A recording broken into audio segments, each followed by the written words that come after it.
لبيك اللهم لبيك لبيك لا شريك لك لبيك إن الحمد والنعمة لك والملك لا شريك لك.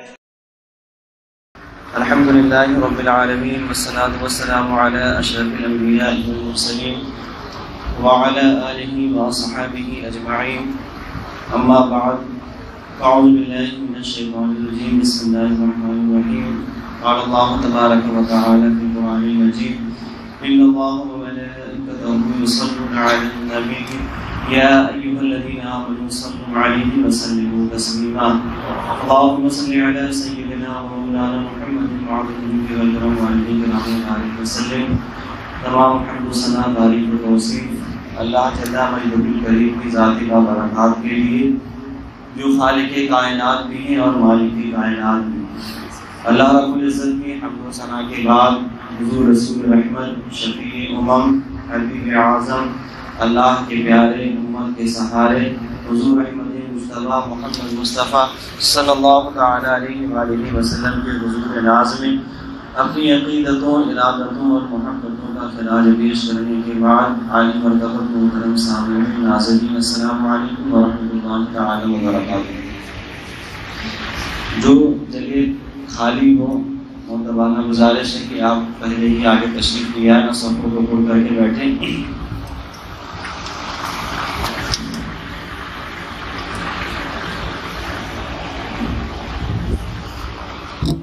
معزز سامعین کرام، آج ہم اور آپ ایک بہت ہی حساس موضوع پر انشاءاللہ الرحمن گفتگو کریں گے، اور اس موضوع کا نام پچھلے جمعہ ہم نے بیان کیا تھا، بتایا تھا. اس موضوع کا نام ہے طلاق.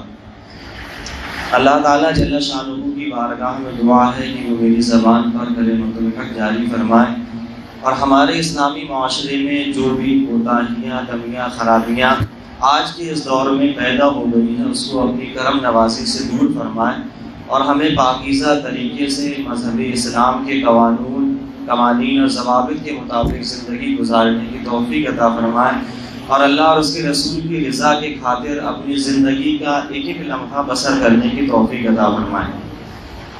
معزز سامعین کرام، طلاق کے معاملات جب میاں بیوی کے درمیان رہنا ایک ساتھ مشکل ہو جاتا ہے تو ان کے درمیان طلاق ہو جاتا ہے.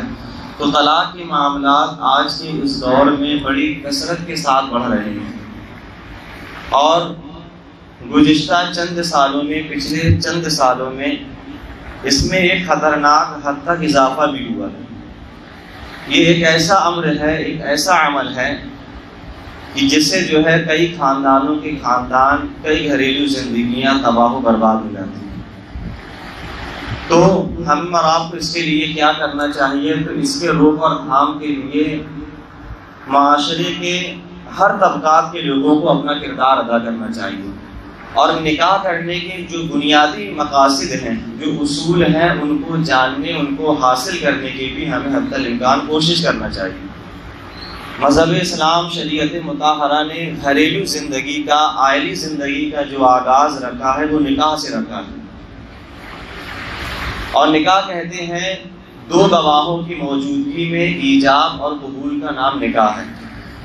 اور نکاح ایک ایسا بندھن ہے کہ وہ پوری زندگی کو قائم کرنے کے لیے، ایک ساتھ بسر کرنے کے لیے اس بندھن کو باندھا جاتا ہے. نکاح معقد شریعت اسلامیہ میں ممنوع قرار دیا گیا ہے. یعنی کوئی بھی انسان کسی عورت سے اگر کچھ لمحہ، کچھ وقت گزارنے کے لیے نکاح کرے تو اس کو شریعت اسلامیہ میں نکاح معقد کہتے ہیں، جس کو مذہب اسلام میں ناجائز قرار دیا گیا ہے. تو نکاح کیا ہے؟ نکاح پوری زندگی کو ایک ساتھ گزر کرنے کا، بسر کرنے کا ایک عزم ہے. اور جب دو خاندانوں کے افراد جب باہم جڑیں گے تو ان کو زندگی کی خوشیاں اور خوبصورتیاں تبھی میسر آئیں گی، تبھی نصیب ہوئیں گی جب وہ اس عزم اور اس ارادے کے ساتھ جڑیں گے کہ ہمیں پوری زندگی ایک ساتھ مل جل کر بسر کرنی ہے. اگر ان کا یہ عزم اور ارادہ نہیں ہوگا تو پھر زندگی میں خوشیاں میسر نہیں آئیں گی.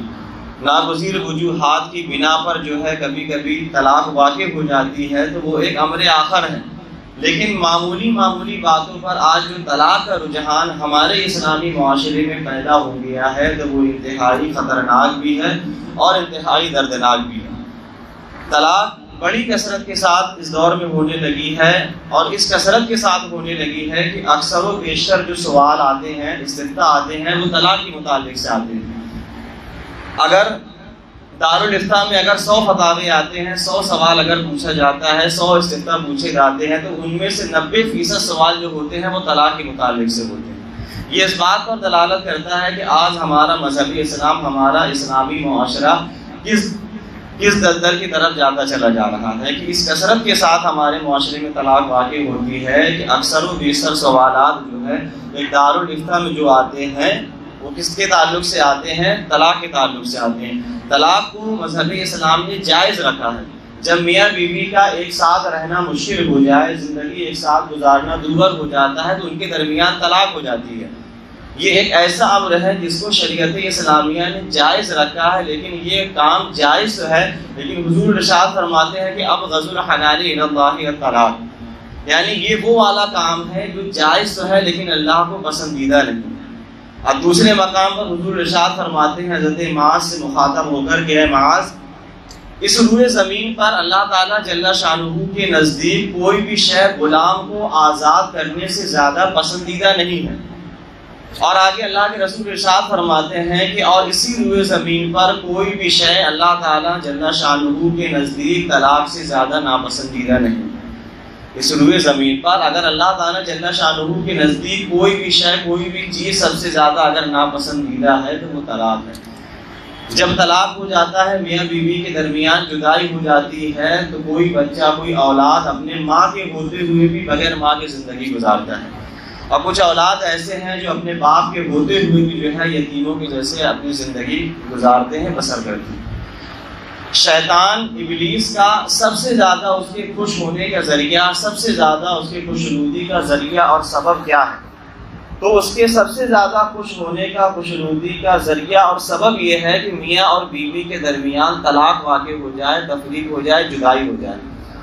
روایت میں یہ آتا ہے، حدیثوں کی کتاب میں موجود ہے کہ شیطان جو ہے سمندر میں اپنا تخت لگا کر بیٹھ جاتا ہے، سمندر میں اپنا تخت لگا کر بیٹھ جاتا ہے، اور جو پوری دنیا میں انسانوں کے درمیان بدی اور برائی پھیلانے کے لیے جو اس نے اپنے کارندے، اپنے چیلے چپاٹی جو بھیجے ہوئے ہوتے ہیں، وہ شام کو واپس آ کر اس کے دربار میں اس کو رپورٹ دیتے ہیں، خبر دیتے ہیں۔ ایک آ کر یہ کہتا ہے کہ ہم نے آج چوری کی واردات کروائی، تو شیطان اس سے خوش ہوتا ہے، اس کو شاباشی دیتا ہے۔ ایک آ کر کہتا ہے کہ ہم نے آج ڈاکہ زنی کی واردات کروائی، تو شیطان اس سے بھی خوش ہوتا ہے، اس کو بھی داد و تحسین سے نوازتا ہے۔ ایک آ کر یہ کہتا ہے کہ آج ہم نے کسی کو کسی کے اوپر ظلم کرنے پر مجبور کیا، ابھارا، تو شیطان یہ بھی سن کر اس کو داد و تحسین سے نوازتا ہے۔ اور جب ایک آ کر یہ کہتا ہے کہ آج میں نے میاں اور بیوی کے درمیان اختلاف کو پیدا کیا اور اختلاف کو اس حد تک بڑھا دیا کہ نوبت طلاق تک جا پہنچی، تو اس وقت شیطان یہ سن کر خوشی سے جھوم اڑتا ہے اور اس کو گلے سے لگا کر اس سے کہتا ہے کہ کام تو نے کیا۔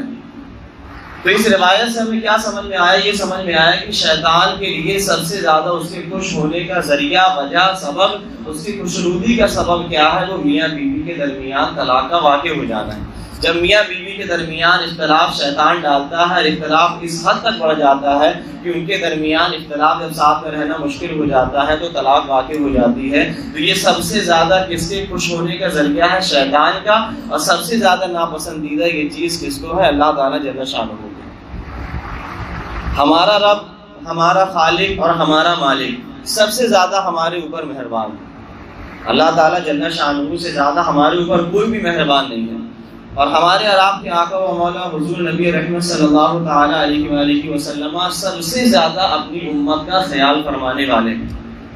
اللہ تعالیٰ جل شانہ اور اس کے حبیب نے کسی چیز کو بنانے کی اہمیت تو بیان فرمائی ہے، لیکن کسی چیز کو توڑنا پسند نہیں کیا ہے۔ حدیث میں اللہ کے رسول ارشاد فرماتے ہیں لا يدخل الجنۃ قاطع، یعنی رشتوں کو توڑنے والا جنت میں داخل نہیں ہوگا۔ آج کے اس دور میں روز گھر ٹوٹتے ہیں، اب ایک گھر کے ٹوٹنے کی وجہ سے ایک خاندان بکھر جاتا ہے، ایک خاندان کے بکھرنے کی وجہ سے کئی خاندانوں میں درار پیدا ہو جاتی ہے۔ تو ہمارا آپ کی یہ ذمہ داری ہے کہ ہم نکاح کے جو بنیادی مقاصد ہیں ان کو جاننے کی کوشش کریں۔ ہمارے یہاں پر جو عمومی طور پر طلاق واقع ہوتی ہے، عام طور پر ہمارے اسلامی معاشرے میں جو طلاق واقع ہوتی ہے تو اس کا سبب اور اس کی وجہ کیا ہے، اور اگر اس کا سبب اور اس کی وجہ ہے تو پھر اس وجہ کا، اس وجوہات کا حل کیا ہے۔ جب ہم اور آپ نے میاں اور بیوی کو نکاح کے بندھن میں باندھا تو اس نکاح کے بندھن میں باندھنے کا مقصد کیا تھا کہ یہ دونوں افراد جو ہیں مل جل کر ساتھ میں اپنی پوری زندگی ایک ساتھ بسر کریں۔ جب یہ عزم اور ارادہ تھا تو بیچ راستے میں، زندگی کے بیچ مجدھار میں ہی یہ رشتہ جو ہے قائم نہ رہ سکا، ٹوٹ کیوں گیا، اس کی وجہ کیا ہے؟ تو اس کے بہت سے اسباب ہیں۔ کچھ اسباب ایسے ہیں کہ اگر ماں اور باپ رشتہ جوڑنے سے پہلے یہ غور کر لیں، یہ سمجھ لیں کہ میاں بیوی کے مزاج کیسا ہے، میاں اور بیوی کے نفسیات کیسے ہیں۔ اگر میاں اور بیوی کے مزاج الگ ہیں، میاں اور بیوی کے نفسیات الگ ہیں، تو اس کے باوجود اگر رشتہ اگر جوڑا جاتا ہے اور اگر پہلے ہی یہ اسباب دیکھ لیے جاتے ہیں تو پھر بعد میں جو طلاق کا حادثہ رونما ہوتا ہے وہ رونما ہی نہیں ہوتا، اگر شادی کے پہلے ہی ان تمام باتوں پر غور کر لیا جائے۔ اور کچھ اسباب ایسے ہوتے ہیں جو نکاح کے بعد، شادی کے بعد جو ہے وہ ظاہر ہوتے ہیں۔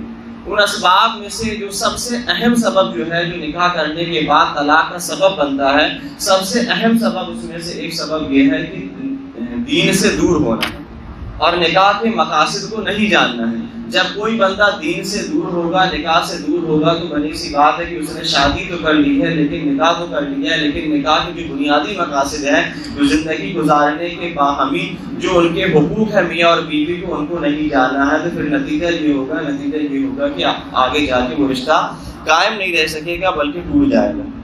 نکاح کرنے کے 4 اسباب ہوتے ہیں۔ حضور نے ارشاد فرمایا کہ تنکح المرأة لأربع، لمالها ولحسبها ولدینها ولجمالها فاصبر بذات الدین تربت یداک۔ یعنی حضور نے ارشاد فرمایا کہ نکاح 4 اسباب سے، 4 وجوہات کی بنیاد پر کیا جاتا ہے۔ نکاح کیا جاتا ہے یا تو بیوی کے مال کی وجہ سے، یا تو اس کے نسب کی وجہ سے، یا تو اس کے حسن و جمال کی وجہ سے، یا تو اس کے دین کی وجہ سے۔ تو یہ نکاح کرنے کے 4 اسباب ہیں، 4 وجہ ہیں۔ تو سب سے بہترین نکاح کرنے والے وہ لوگ ہیں جو دین کی وجہ سے نکاح کرتے ہیں، جو دین دیکھ کر اپنی بچی اور اپنے بچیوں کا کسی سے رشتہ جوڑتے ہیں۔ سب سے بہترین لوگ وہی ہیں۔ لیکن آج کے اس دور میں بہت کم ہی ایسے لوگ ہیں جو دین کو دیکھ کر دین کی وجہ سے رشتہ کرتے ہیں، نکاح کرتے ہیں۔ بہت کم ہی ایسے لوگ ہوئیں گے جو دین کو دیکھ کر اپنی اولاد کا، اپنے بچوں اور اپنی بچیوں کا رشتہ لگاتے ہیں، رشتہ جوڑتے ہیں۔ ورنہ آج کے اس دور میں کیا ہوتا ہے، ورنہ آج کے اس دور میں لوگ صرف کیا دیکھتے ہیں، لوگ صرف گھر، مکان، زمین، جائیداد، بینک بیلنس، مال و دولت، یہ سب دیکھتے ہیں۔ یہ سب کو دیکھ کر جو ہے اپنی لڑکی یا اپنے لڑکے کا نکاح کرتے ہیں۔ یہ آج کا دور ہے۔ جب زمین، جائیداد، مال و دولت دیکھتے ہیں، جب نکاح کرتے ہیں تو مال و دولت دیکھ کر یہ ہے، وہ یہ بھی نہیں دیکھتے ہیں کہ وہ بدعقیدہ ہے یا صحیح العقیدہ ہے۔ ہماری اور آپ کی یہ ذمہ داری ہے کہ جب ہم اپنی اولاد کا کسی سے رشتہ جوڑیں، کسی سے نکاح کریں، تو سب سے پہلے ہمیں کیا دیکھنا ہے، سب سے پہلے دین دیکھنا ہے کہ وہ سنی صحیح العقیدہ ہے یا نہیں ہے۔ اگر سنی صحیح العقیدہ وہ ہے پھر اس کے بعد دوسری باتوں پر غور کریں۔ اگر سنی صحیح العقیدہ نہیں ہے تو پھر فوراً رشتہ نہ ہی کر دیں۔ اگر وہ سنی صحیح العقیدہ ہے لیکن اس کے پاس مال و دولت نہیں ہے، سنی صحیح العقیدہ تو ہے لیکن اس کے پاس مال و دولت تو نہیں ہے، اور اگر آپ نے سنی صحیح العقیدہ دے کر ان کا رشتہ کر بھی دیا تو ان کی زندگی کچھ تکالیف کو، دشواریوں کے ساتھ تو گزر ہی جائے گی لیکن آخرت برباد نہیں ہوگی۔ لیکن اگر ہم اور آپ سنی صحیح العقیدہ نہیں دیکھ رہے ہیں، جس سے ہم رشتہ جوڑ رہے ہیں وہ سنی صحیح العقیدہ نہیں ہے، تو ایک مسئلہ یہ اپنے ذہن میں یاد رکھیں، ہمیشہ کے لیے ذہن نشی کریں کہ اگر کسی غیر سنی صحیح العقیدہ سے ہم نے اپنی بچی یا اپنے بچے کا نکاح کر دیا تو یہ مسئلہ ذہن میں رکھیں کہ وہ صرف دکھاوا ہوگا، نکاح نہیں ہوگا۔ اور پھر نکاح کے بعد وہ نکاح تو ہوا ہی نہیں ہے، صرف دکھاوا ہوا ہے، اور اس کے بعد جو میاں بیوی کے درمیان صحبت اور ہم بستری ہوگی وہ محض خالص صرف زنا ہوگا، صرف زنا ہوگا۔ تو اگر وہ آدمی یا وہ بچی سنی صحیح العقیدہ نہیں ہے، سنی صحیح العقیدہ نہیں ہے، اور اس کے پاس جو ہے مال و دولت بے شمار ہے، سنی صحیح العقیدہ نہیں ہے، ایمان کی دولت نہیں ہے، لیکن اس کے بعد جو ہے زمین جائیداد بینک بیلنس جو ہے بے شمار ہے، تو ان کی زندگی جو ہے عیش و عشرت کے ساتھ تو گزر جائے گی یہ زندگی، لیکن ان کی آخرت برباد ہو جائے گی۔ اور ایک سچا مسلمان وہی ہے جو اپنی دنیا تو برباد ہونے دے سکتا ہے، لیکن اپنی آخرت برباد نہیں ہونے دے گا۔ اللہ تعالیٰ قرآن میں ہم آپ سے یہ سوال کرتے ہیں کہ ایک دنیا کا گھر ہے، ایک آخرت کا گھر ہے، بہتر کون سا گھر ہے؟ بہتر آخرت کا گھر ہے۔ اللہ کلام پاک میں خود ارشاد فرماتا ہے وَلَدَّارُ الْآخِرَةِ خیر، یعنی آخرت کا گھر بہتر بھی ہے، اور آگے ہے خیر و ابقا، اور ہمیشہ جو ہے وہ باقی رہنے والا ہے۔ تو سچے مسلمان کی کیا ذمہ داری ہے کہ جب وہ کسی سے رشتہ جوڑے تو یہ دیکھے کہ وہ سنی صحیح العقیدہ ہے یا نہیں۔ دنیا ہمارے لیے صرف ایک امتحان کی جگہ ہے، ہم اور آپ دنیا میں آئے ہیں، یہ ہماری آزمائش کا وقت ہے، ہماری امتحان کی گھڑی ہے۔ آج ہم اور آپ جس مقام پر جس لمحے میں زندگی گزار رہے ہیں، یہ ہمارا آپ کے امتحان کی گھڑی ہے، امتحان کا مکان ہے۔ جب کوئی بندہ کمرہ امتحان میں امتحان کے کلاس روم میں بیٹھتا ہے، اس کو 3 گھنٹے کا وقت دیا جاتا ہے، اور اس کے ہاتھ میں کویشچن پیپر ہوتا ہے، سوال نامہ ہوتا ہے۔ اب وہ اگر طالب علم، وہ اسٹوڈنٹ یہ سوچے کہ ابھی 3 گھنٹے کا وقت ہے، بہت وقت ہے، تھوڑی دیر آرام کر لیتے ہیں، اس کے بعد جو ہے سوال کے جوابات لکھ رہے ہیں، تو آپ ہمیں خود بتائیں کہ کیا وہ ایگزامینیشن ہال جو ہے وہ آرام کرنے کی جگہ ہے؟ وہ آرام کرنے کی نہیں جگہ، بلکہ وہ بیداری کا مقام ہے، بلکہ سوالات ہمارے لیے جو اس کویشچن پیپر میں آئے ہیں اس کو جواب لکھنے کی طرف پوری توجہ دینے کا مقام ہے، وقت ہے۔ وہ غفلت کا وقت نہیں ہے، بلکہ پوری وہاں توجہ دینے کا وقت ہے۔ کیوں توجہ دینے کا وقت ہے؟ اس لیے کہ جو بھی ہم سوالات کے جوابات آنسر شیٹ پر لکھیں گے، اسی کے مطابق جو ہے ہم کو نمبر ملے گا، اور اسی کے مطابق ہم کو مقام اور مرتبہ دیا جائے گا۔ تو ہماری یہ دنیا کی جو زندگی ہے وہ بہت قیمتی زندگی ہے۔ ہم دنیا میں آئے ہیں تو صرف امتحان کے لیے آئے ہیں، اپنی دنیا جو ہے عیش و عشرت کے ساتھ گزارنے کے لیے نہیں آئے ہیں۔ اللہ تعالیٰ جل شانہ نے ہمیں دنیا میں کس لیے بھیجا ہے؟ تاکہ تم اپنے اچھے سے اچھے اعمال کر کے جو ہے نامہ اعمال میں اپنے نیک اعمال کو لکھوا دو۔ اور پچھلے جمعہ ہم نے یہ بیان کیا تھا کہ قبر میں آسانی اسی وقت ہوگی جب ہم یہاں سے اپنے نیک اعمال کو لمحہ بہ لمحہ نامہ اعمال میں لکھواتے رہیں گے۔ اگر ہم اپنے نامہ اعمال میں صرف بدی لکھوائیں گے تو پھر قبر اور حشر کی منزل ہماری بہت سخت دشواریوں کے ساتھ گزرے گی۔ اور دوسری بات، آج کے اس دور میں حیا یعنی پردے کی دولت بھی لٹ گئی۔ ہمارے سامنے بھی کچھ ایسے معاملات آئے ہیں، کچھ لوگوں نے ہمیں کچھ ایسے معاملات بتائے ہیں کہ آج کے اس دور میں حیا نہ ہونے کی وجہ سے کچھ رشتے ٹوٹ جاتے ہیں، یا حیا نہ کرنے کی وجہ سے کچھ رشتے جڑتے ہی نہیں۔ اگر کسی بچے کا یا بچی کا رشتہ کسی گھر میں لگتا ہے تو لڑکے والے اگر پردہ نشیں ہوتے ہیں تو لڑکے والے لڑکی والوں سے یہ کہتے ہیں کہ آپ کی بچی ابھی تک تو پردے میں پردہ نہیں کرتی تھی، لیکن جب ہمارے گھر آئے گی تو اس کو پردہ کرنا پڑے گا، نقاب پہننا پڑے گا۔ تو بڑے افسوس کی بات یہ ہے کہ کچھ ماں باپ ایسے ہوتے ہیں، یہ کہتے ہیں کہ ہمارے یہاں نقاب نہیں پہنا جاتا، ہمارے یہاں ہمارے کلچر میں جو ہے پردہ کرنے کا جو ہے رواج نہیں۔ تو اس سے کیا سمجھ میں آ رہا کہ کچھ ماں باپ، کچھ بھائی بہن ایسے ہوتے ہیں جو اپنی ماں کو، اپنی بہن کو، اپنی بیٹی کو خود بے پردہ کرتے ہیں، اور اپنی اولاد کو مغربی تہذیب کی طرف دھیرے دھیرے لے جاتے چلے جاتے ہیں۔ جو انگلش والوں کا جو کلچر ہوتا ہے اس مغربی تہذیب میں اپنی اولاد کو خود ڈالتے ہیں، بلکہ ہم یہ کہیں گے کہ اپنی اولاد کو جہنم میں ڈھکیلتے ہیں۔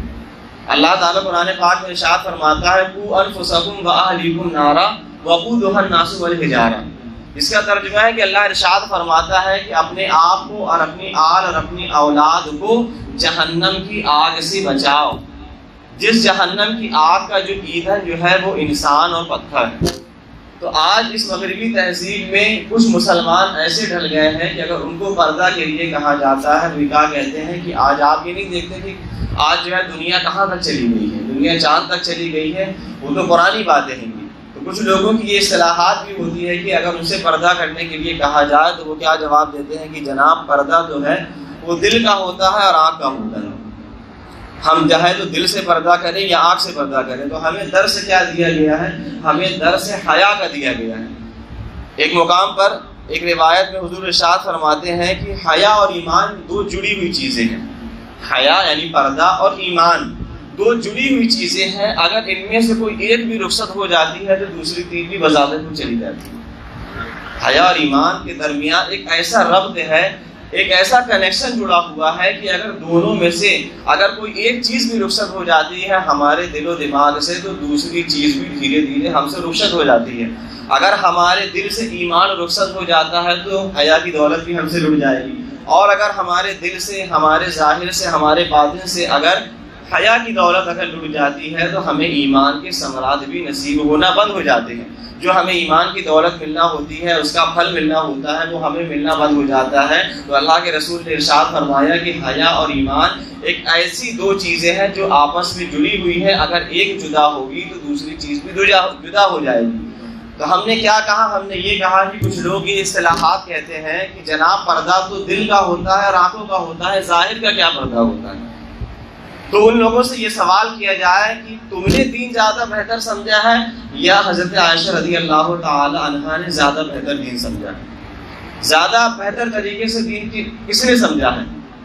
آقا کریم علیہ الصلوۃ والسلام کی اہلیہ حضرت عائشہ صدیقہ رضی اللہ تعالی عنہا نے ارشاد فرماتی ہے کہ جب حضور کا وصال ہوا، آپ اس دنیا سے جب تشریف لے گئے، تو جب آپ کے حجرے میں وہ تشریف لے جاتی تو صرف اوڑھنی اوڑھ کر جو ہے تشریف لے جاتی۔ وجہ کیا تھی؟ وجہ یہ تھی وہ صرف اوڑھنی اوڑھ کے اس لیے تشریف لے جاتی کیونکہ آپ میرے شوہر ہیں۔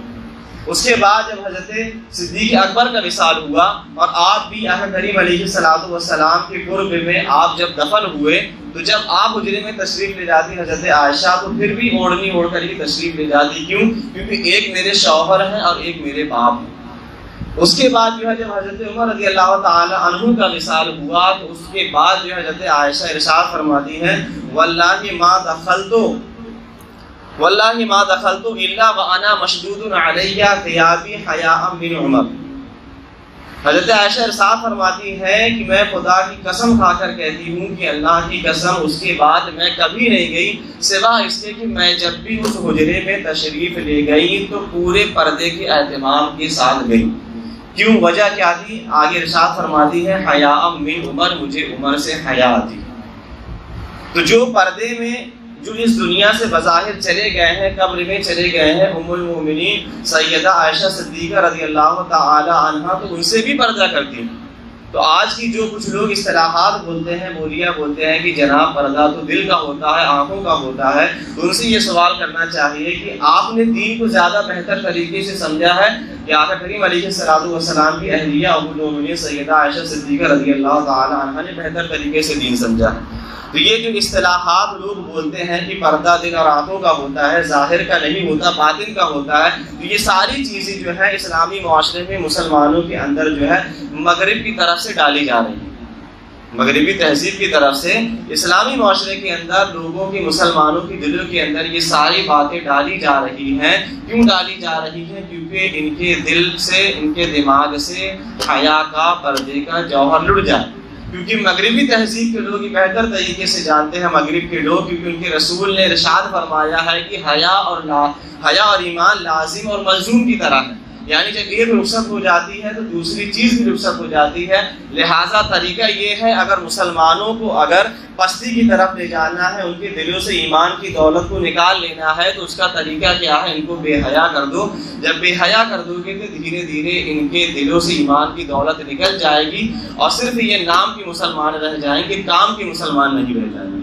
کیونکہ جو مغربی تہذیب جو ہے مسلمانوں کے اندر آتی جا رہی ہے، تو اللہ کی بارگاہ میں دعا ہے کہ وہ مغربی تہذیب سے ہم اور آپ کو، اسلامی معاشرے کو بچنے کی توفیق عطا فرمائے۔ اور جو آج دنیا میں مسلمان، صرف ہندوستان یا پاکستان میں نہیں، پوری دنیا میں مسلمان جہاں کہیں بھی رسوا ہو رہا ہے، اس کی سب سے بڑی وجہ کیا ہے؟ وہ کتاب اللہ کلام پاک کی تعلیمات کو چھوڑ دینا ہے۔ کسی کہنے والے نے کہا ہے لوگ اللہ کو مانتے ہیں لیکن اللہ کی نہیں مانتے ہیں۔ اللہ تعالیٰ کو تو مانتے ہیں لیکن اللہ کے قوانین جو اللہ تعالیٰ نے ان کو حکم دیا اس کو نہیں مانتے ہیں، اسی لیے کامیاب نہیں ہوتے ہیں۔ بندہ کامیاب تبھی ہوگا جب اللہ کو مانے اور ساتھ ساتھ میں اللہ کی بھی مانے۔ اگر ہم اللہ کی نہیں مانیں گے تو ہمیں کامیابی نصیب نہیں ہوگی۔ تو ہم نے یہ کہا کہ جب کوئی بھی ماں اور باپ اپنی اولاد کا کہیں رشتہ جوڑتے ہیں تو اولا سب سے پہلے یہ دیکھیں کہ وہ سنی صحیح العقیدہ ہے یا نہیں. اگر سنی صحیح العقیدہ ہے تو پھر دوسری باتوں پر غور کریں، اس کے بعد رشتہ کر دیں. اور دوسری روایت میں آتا ہے کہ حضور نے ارشاد فرمایا کہ جب کسی کا دین اور کسی کا اخلاق تمہیں پسند آ جائے، تمہیں بھا جائے، تو پھر فوراً اپنی بیٹی کا اس سے نکاح کر دو. حضور نے کیا ارشاد فرمایا کہ جب کسی کا دین اور کسی کا اخلاق تمہیں پسند آ جائے تو تم اپنی بیٹی سے اس کا نکاح کر دو. انشاءاللہ الرحمن اب آنے والے جمعہ کو اسی کے مناسبت سے، طلاق کی مناسبت سے آگے اور گفتگو کروں گا. اللہ کی بارگاہ میں دعا ہے کہ جو ہم نے سنا اس پر عمل کرنے کی توفیق عطا فرمائے، اور مذہبی اسلام میں جو مغربی تہذیب کی طرف مذہبی اسلام ڈھلتا چلا جا رہا ہے اس سے بچنے کی ہمارا آپ کی توفیق عطا فرمائے. وآخر دعوانا الحمدللہ رب العالمین. استغفر اللہ رب العالمین. السلام علیکم ورحمۃ اللہ تعالی وبرکاتہ.